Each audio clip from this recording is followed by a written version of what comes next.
Traffic, pollution और road accidents को हम इंडिया की किस्मत मान चुके हैं। लेकिन क्या हो अगर प्रॉब्लम ड्राइवर्स नहीं, शहर का डिज़ाइन हो? तो चलिए देखते हैं आज के इस वीडियो में कि क्या हुआ जब एक शहर ने कार्स को यूज़ करना बहुत लिमिटेड किया, तो शहर पर इसका क्या इम्पैक्ट हुआ। ये कहानी है यूरोप की एक शहर ओस्लो की, जिसने कार्स यूज़ करना बहुत ही कम किया। तो इसके क्या फ़ायदे हुए और क्या नुकसान? और सबसे बड़ा सवाल, अगर यही एक्सपेरिमेंट इंडिया में किया जाए तो क्या होगा, क्या फ़ायदे होंगे और क्या नुकसान? यूरोप से शुरू करते हैं एक रेफरेंस के लिए। 2017 के आसपास यूरोप के एक शहर ओस्लो ने एक इंटरेस्टिंग एक्सपेरिमेंट स्टार्ट किया। गोल सिंपल था, शहर को कार फ्री नहीं बल्कि कार लाइट बनाना। आज ओस्लो के सिटी सेंटर में कई ऐसी सड़कें हैं जहां प्राइवेट कार्स अलाउड नहीं है, खासकर स्कूल्स, पार्क्स और पब्लिक जगहों के पास। और कुछ रोड्स पर कार्स टेक्निकली अलाउड है, लेकिन ट्रैफिक इतना कम होता है कि रोड ज़्यादा वॉकिंग स्पेस जैसी लगती है। ये कोई ओवरनाइट रेवोल्यूशन नहीं था, ये एक स्टेप बाय स्टेप प्लान का रिजल्ट था। लगभग 7 लाख लोगों के शहर के इतने बड़े हिस्सों से प्राइवेट कार्स हटाना पहले सुनने में एकदम इम्पॉसिबल लगता है। ओस्लो में भी बिजनेसेस को यही डर था, बिल्कुल वैसे ही जैसे इंडिया में जब किसी मार्केट से पार्किंग हटाई जाती है। लेकिन रिजल्ट उल्टा निकला। वॉकिंग एरियाज ज़्यादा चलने लायक हो गए, लोग ज़्यादा वक्त बिताने लगे। सिटी सेंटर में वॉकिंग एरियाज और शॉपिंग्स दोनों में लगभग 10% का इंक्रीज देखा गया। सेफ्टी के लेवल पर भी फर्क पड़ा। 2019 में ओस्लो ने सड़क पर चलने वाले लोगों की और साइकिलिस्ट्स की डेथ्स ऑलमोस्ट जीरो के पास ला दी, मेनली ट्रैफिक कम करने और लो स्पीड स्ट्रीट्स की वजह से। मैसेज सिंपल था, जब शहर लोगों के लिए डिजाइन होता है, सिर्फ गाड़ियों के लिए नहीं, तो स्ट्रीट्स नेचुरली सेफ हो जाती हैं। सड़क पर चलने वाले लोगों की सेफ्टी एक रीजन है, लेकिन सिर्फ वही नहीं। यूरोप के शहर पोल्यूशन को लेकर काफी सीरियस हो चुके हैं, क्लाइमेट चेंज और एयर क्वालिटी दोनों के लिए। गाड़ियों से आने वाला पोल्यूशन सिटीज के कार्बन फुटप्रिंट को काफी बढ़ाता है। इसलिए सोल्यूशन सिर्फ क्लीन इंजन्स नहीं है, फोकस है लोगों को कार से बाहर निकालकर वॉकिंग, साइकिलिंग और पब्लिक ट्रांसपोर्ट की तरफ शिफ्ट करने पर।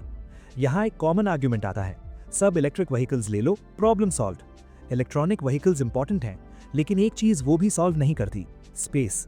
चाहे पेट्रोल कार हो या इलेक्ट्रिक, हर कार रोड स्पेस लेती है, पार्किंग स्पेस लेती है और शहर की कीमती लैंड कंज्यूम करती है। कई अमेरिकन सिटीज ऑटोमोबाइल एरा में बड़े हुए, रोड्स और पार्किंग पहले, लोग बाद में। लेकिन यूरोप के ज्यादातर शहर कार से सदियों पहले बने थे, इसलिए वहां आज भी ह्यूमन स्केल वॉकेबल डिस्ट्रिक्ट्स मिल जाते हैं। और यहीं से इंडिया का एंगल इंटरेस्टिंग हो जाता है। इंडिया के पुराने शहरों का स्ट्रक्चर अमेरिका से कम और यूरोप से ज्यादा मैच करता है। ये शहर इंसानों के लिए बनाए गए थे, गाड़ियों के लिए नहीं। इसलिए जब कार्स कम होती हैं, सिर्फ ट्रैफिक कम नहीं होता, पूरा ट्रांसपोर्ट सिस्टम बेटर हो जाता है। सड़कों पर चलना आसान हो जाता है, साइकिलिंग सेफ लगती है, बसेज और ट्राम्स बिना ट्रैफिक के फास्ट चलती हैं। शहर एक दिन में रोड्स बंद नहीं कर देते हैं। और कार फ्री बनाने का कोई मैजिक फॉर्मूला नहीं होता।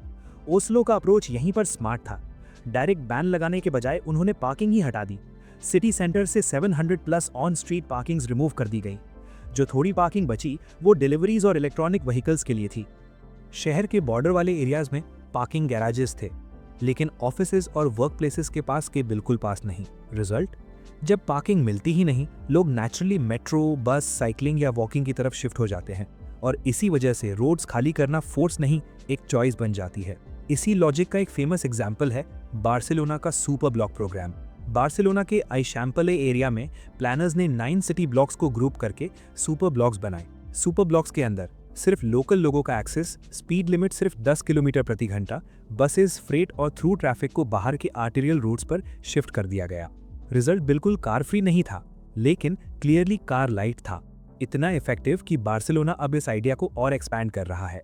21 इंटरसेक्शंस को पब्लिक प्लाजाज में कन्वर्ट किया जा रहा है। उनका टारगेट यही है कि हर रेजिडेंट को 200 मीटर के अंदर एक ग्रीन या पब्लिक स्पेस मिले। जब आप एकदम जीरो से कार लाइट एरिया प्लान करते हो, ऑप्शंस और बढ़ जाते हैं। नेदरलैंड्स के हूटन में ट्रैफिक एक रिंग रोड पर लिमिटेड किया गया। रिंग्स के अंदर almost know through car traffic. Street walker और साइकिलिस्ट पूरे शहर में फ्रीली घूम सकते हैं। हर रिंग के पास रेल स्टेशन, जो पास वाले जॉब हब से कनेक्ट करता है। ये कोई फ्यूचर का ड्रीम नहीं है, ये प्लानिंग मॉडल पहले से सक्सेसफुली काम कर रहा है। तो यूरोप के बाहर क्या? यूनाइटेड स्टेट्स अमेरिका जैसे low density car dependent cities में कार्स हटाना बहुत मुश्किल है, क्योंकि शहरों का स्ट्रक्चर ही गाड़ियों के अराउंड बना है। और यहीं पर सबसे इंपॉर्टेंट सवाल आता है, इंडिया कहाँ खड़ा है? आज इंडिया की ज्यादातर सड़कों पर कोई साफ हायरार्की नहीं है। कार्स, टू व्हीलर्स, पैदल चलने वाले, ठेले, बच्चे सब एक ही जगह के लिए लड़ रहे हैं। इसका रिजल्ट ये होता है कि जो सबसे वल्नरेबल हैं, पैदल चलने वाले, बच्चे, बुजुर्ग, वही सबसे ज्यादा रिस्क में रहते हैं। अब सोचिए, अगर शहर में कार्स का यूज लिमिट हो जाए, जैसे ही कार्स की संख्या कम होती है, सबसे पहले जो काफी जगह फ्री होती है वो फुटपाथ और रोड एज होता है। फुटपाथ सिर्फ नाम के नहीं, असल में चलने लायक बनते हैं। लोग सड़क पर उतरने के बजाय फुटपाथ पर चल पाते हैं बिना डर। साइकिलिंग भी तब बदलती है। आज साइकिलिंग इंडिया में या तो मजबूरी समझी जाती है या रिस्की, लेकिन जब रोड पर कार्स कम हो और स्पीड कंट्रोल में हो, तो साइकिलिंग एक गरीबों का ऑप्शन नहीं, बल्कि एक सेफ नॉर्मल ट्रैवल चॉइस बन जाती है। धीरे धीरे सड़क का रोल बदलता है। सड़क सिर्फ गाड़ियों को मूव कराने की मशीन नहीं रहती, बल्कि लोगों के रुकने, चलने, मिलने और शहर को एक्सपीरियंस करने की जगह बन जाती है। यानी सड़क ट्रैफिक कॉरिडोर नहीं, पब्लिक स्पेस बन जाती है। ये बात पहली बार सुनने में थोड़ी काउंटर इंट्यूटिव लगती है। हम आमतौर पर सोचते हैं ट्रैफिक बढ़ा तो सड़क चौड़ी करो, फ्लाईओवर बनाओ, एक और लेन जोड़ दो। लेकिन रियलिटी ये है कि जितनी ज्यादा सड़क बनती है, उतनी ही ज्यादा कार्स आ जाती हैं। यूरोप के कई शहरों में, जैसे ओस्लो और बार्सिलोना, इन्होंने उल्टा किया। उन्होंने ट्रैफिक से नहीं, पार्किंग से शुरुआत की। जैसे ही ऑन स्ट्रीट पार्किंग लिमिट हुई, सिटी सेंटर में कार चलाना इजी डिफॉल्ट नहीं रहा। लोगों ने अपने बिहेवियर में नेचुरल बदलाव किया। कोई जबरदस्ती नहीं, कोई बैन नहीं, बस लोगों ने सोचना शुरू किया कि अगर कार से जाना स्लो और टेंशन वाला है, तो क्यों ना मेट्रो ले लें। बस ज्यादा रिलायबल है, इतनी दूरी तो वॉक या साइकिलिंग से हो जाएगी। और यही शिफ्ट ट्रैफिक को सच में कम कर देती है, क्योंकि ट्रैफिक कोई नेचुरल डिजास्टर नहीं है। ये लाखों छोटे छोटे इंडिविजुअल डिसीजंस का रिजल्ट होता है। जब शहर ऐसा डिजाइन कर देता है कि कार सबसे कन्वीनियंट ऑप्शन नहीं रहती, तो लोग अपने आप मेट्रो, बस, वॉकिंग और साइकिलिंग चुनते हैं। इसका मतलब ये नहीं कि सड़कें गायब हो जाती हैं, मतलब ये है कि उन्हीं सड़कों पर कम गाड़ियां होती हैं। और तब ट्रैफिक घटाने के लिए हर बार नया फ्लाईओवर, रोड वाइडनिंग या अरबों का इंफ्रास्ट्रक्चर जरूरी नहीं रहता। कई बार डिजाइन बदलना कंक्रीट बढ़ाने से ज्यादा असरदार होता है। आज इंडिया में एक बहुत बड़ा मिसकंसेप्शन है कि बस स्लो होती है। असल में बस स्लो नहीं है, बस ट्रैफिक में फंसी हुई है। बस वही रोड यूज करती है जो कार्स और टू व्हीलर्स करते हैं। जब रोड जैम होता है तो बस भी जैम होती है। अब सोचिए, अगर कार्स की संख्या सच में कम हो जाए, सबसे पहला असर पब्लिक ट्रांसपोर्ट पर दिखता है। बसें टाइम पर आने लगती हैं, स्टॉप्स पर कम देर रुकती हैं और पूरा रूट प्रिडिक्टेबल हो जाता है। बीआरटी कॉरिडोर्स, जो आज कई शहरों में फेल्ड एक्सपेरिमेंट कहे जाते हैं, असल में काम करने लगते हैं, क्योंकि उनमें कार्स घुस नहीं रही। यही बात ट्रैम और मेट्रो फीडर सिस्टम के साथ होती है। आज मेट्रो स्टेशन तक पहुंचना सबसे मुश्किल पार्ट होता है, लेकिन जब आसपास की सड़कों पर कार्स कम हो तो वॉक करना आसान हो जाता है, साइकिलिंग सेफ लगती है, फीडर बसें फंसती नहीं है और मेट्रो का पूरा सिस्टम एक यूनिट की तरह काम करने लगता है। यानी यहां मैजिक ये नहीं है कि एक बस तेज हो गई, मैजिक ये है कि एक कार हटने से 30-40 लोगों की मूवमेंट फ्री हो जाती है। शहर वही रहता है, सड़क वही रहती है, बस फर्क इतना होता है कि स्पेस को कम लोगों की सुविधा के लिए नहीं, ज्यादा लोगों की मूवमेंट के लिए यूज किया जाता है। और तभी पब्लिक ट्रांसपोर्ट वाकई फास्ट लगता है, कागज पर नहीं, रियल लाइफ में। जब हम कार्स कम करने की बात करते हैं तो इसे अक्सर सिर्फ क्लाइमेट या एनवायरनमेंट का मुद्दा समझ लिया जाता है, लेकिन इंडिया जैसे देश में ये उससे कहीं ज्यादा है। ये पब्लिक हेल्थ का मुद्दा है। कम कार्स का सबसे पहला असर हवा और आवाज पर पड़ता है। रोड पर कम गाड़ियां मतलब कम एग्जॉस्ट, कम हॉर्न, कम लगातार नॉइज। शहर थोड़ा शांत होता है और हवा थोड़ी साफ। ये फर्क छोटा नहीं है, क्योंकि इंडिया के शहरों में एयर पोल्यूशन कोई एब्स्ट्रैक्ट नंबर नहीं, ये रोज सांस लेने की रियलिटी है। अब दूसरा और शायद सबसे अंडररेटेड असर, फिजिकल मूवमेंट। जब कार्स कम होती हैं तो लोग बिना प्लान बनाए ज्यादा चलने लगते हैं। मेट्रो तक वॉक, बस स्टॉप तक साइकिलिंग, छोटी दूरी के लिए पैदल जाना। कोई जिम नहीं, कोई फिटनेस ऐप नहीं, बस रोजमर्रा की मूवमेंट। और यही सबसे सस्टेनेबल एक्सरसाइज होती है। इसका असर धीरे धीरे दिखता है।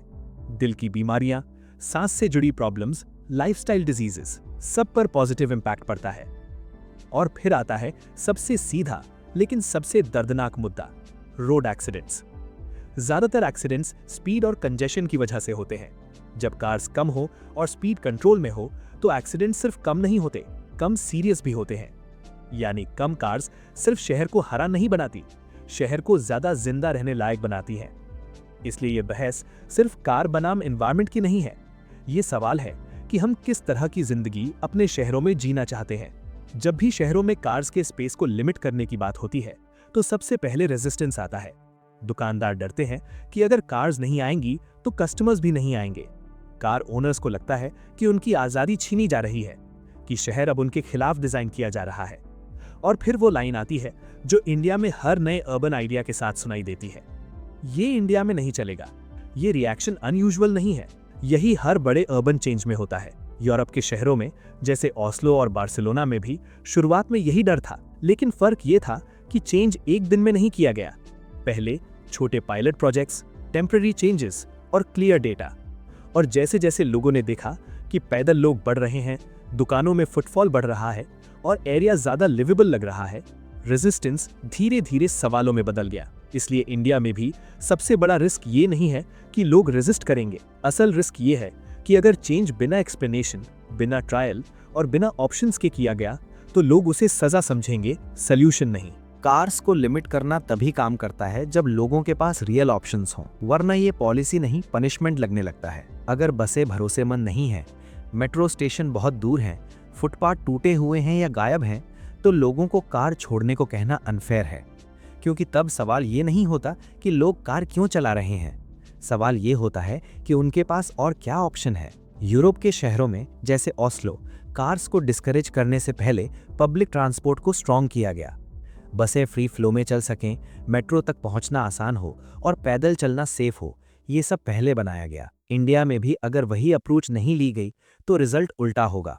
लोग सिस्टम से नाराज होंगे, पॉलिसी पर भरोसा टूटेगा और कार्स कम होने के बजाय सिर्फ गुस्सा बढ़ेगा। इसलिए सही सीक्वेंस यही है, पहले रिलायबल बसें, अच्छे footpath, safe cycling, clear feeder system, फिर पार्किंग लिमिट करो, कार यूज को स्लो और महंगा बनाओ, ताकि जब लोग कार छोड़ें तो उन्हें लगे कि वो मजबूर नहीं है, उन्होंने एक बेहतर ऑप्शन चुना है। क्योंकि अर्बन प्लानिंग में बिहेवियर फोर्स नहीं किया जाता, डिजाइन किया जाता है। इंडिया को अक्सर एक ही शहर की तरह ट्रीट किया जाता है, लेकिन रियलिटी ये है कि दिल्ली, मुंबई, इंदौर, सूरत, कोच्चि सबकी डेंसिटी, साइज, कल्चर और ट्रैवल पैटर्न अलग हैं। जो मॉडल दिल्ली में काम कर सकता है वही छोटे शहर में पूरी तरह फेल हो सकता है, और जो सॉल्यूशन इंदौर जैसे शहर में फिट बैठे वो मुंबई में अधूरा पड़ सकता है। इसलिए कार्स को लिमिट करने का कोई one size fits all formula नहीं है। यूरोप के सक्सेसफुल एक्सपेरिमेंट्स भी यही दिखाते हैं। जैसे हाउटन, वहां पूरा शहर शुरू से ही इस तरह प्लान किया गया कि थ्रू ट्रैफिक एक रिंग रोड पर रहे और अंदर के एरियाज लोगों और साइकिलिस्ट्स के लिए हों। वही मॉडल सीधे कॉपी पेस्ट करके हर शहर में नहीं लगाया जा सकता। इंडिया में भी हर शहर को अपने साइज और स्ट्रक्चर के हिसाब से अपना वर्जन बनाना होगा। कहीं सिटी सेंटर में पार्किंग लिमिट करना सही होगा, कहीं स्कूल जोन और मार्केट स्ट्रीट से शुरुआत, और कहीं नए डेवलपिंग एरियाज में कार लाइट प्लानिंग। पॉइंट ये नहीं है कि हर शहर एक जैसा बने, पॉइंट ये है कि हर शहर अपने लिए काम करने वाला मॉडल चुने। क्योंकि जब अर्बन पॉलिसी लोकल रियलिटी से मैच करती है तभी वो जमीन पर काम करती है। सच ये है कि इंडिया एक यूनिक पोजीशन में है। यहाँ अभी भी करोड़ों लोग वॉकिंग और पब्लिक ट्रांसपोर्ट यूज करते हैं। इंडिया में शहर काफी क्राउडेड और डेंस हैं। मिक्स्ड लैंड यूज पहले से ही एग्जिस्ट करता है। अगर इंडिया आज सही इंफ्रास्ट्रक्चर में इन्वेस्ट करे तो हमें वो गलतियां रिपीट नहीं करनी पड़ेंगी जो दूसरे देशों ने सालों तक कार्स को प्रायोरिटी देकर की। कार फ्री सिटीज आइडियोलॉजी नहीं है, ये लैंड यूज, ट्रांसपोर्ट और ह्यूमन बिहेवियर का डिजाइन प्रॉब्लम है। और शायद दुनिया के सबसे ज्यादा रेडी सिटीज आज भी इंडिया में ही हैं। अगर आपको ये वीडियो पसंद आता है तो वीडियो को लाइक करें और ऐसे ही नए वीडियो देखने के लिए चैनल को सब्सक्राइब करें। धन्यवाद।